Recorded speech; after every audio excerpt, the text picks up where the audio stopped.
Hi കൂട്ടുകാരെ, നമ്മുടെ മലയാളത്തിൽ ഒരുപാട് അക്ഷരങ്ങളുണ്ടെന്ന് കൂട്ടുകാർക്ക് അറിയാമോ? അവയിൽ ഒരു കൂട്ടം അക്ഷരങ്ങളെ സ്വരാക്ഷരങ്ങൾ എന്നാണ് പറയുന്നത്. അവ ഏതൊക്കെയാണെന്ന് നിങ്ങൾക്കറിയാമോ? നമുക്കൊന്ന് പരിചയപ്പെട്ടാലോ? എന്നോടൊപ്പം വരൂ.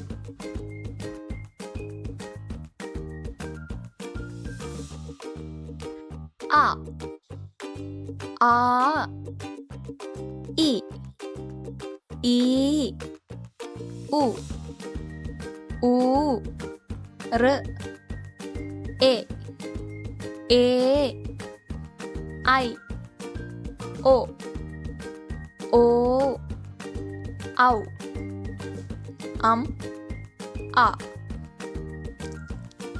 ഇനി സ്വരാക്ഷരങ്ങൾ കൊണ്ടുള്ള കുറച്ച് വാക്കുകൾ പരിചയപ്പെട്ടാലോ? എന്നോടൊപ്പം വരൂ.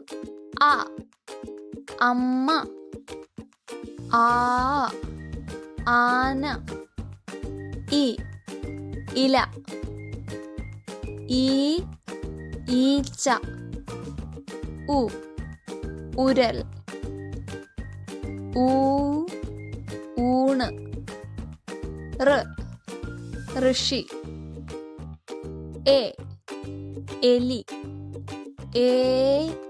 ഏണി, ഐ, ഐവർ, ഒ, ഒട്ടകം, ഓ, ഓന്ത്, ഔ, ഔഷധം,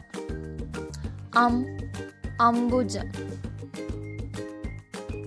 ചിത്രം നോക്കി വാക്കുകൾ പറയുവാനും വാക്കുകളിൽ നിന്നും നാം പരിചയപ്പെട്ട സ്വരാക്ഷരങ്ങൾ മനസ്സിലാക്കുവാനും കൂട്ടുകാർ ശ്രമിക്കുമല്ലോ, അല്ലേ?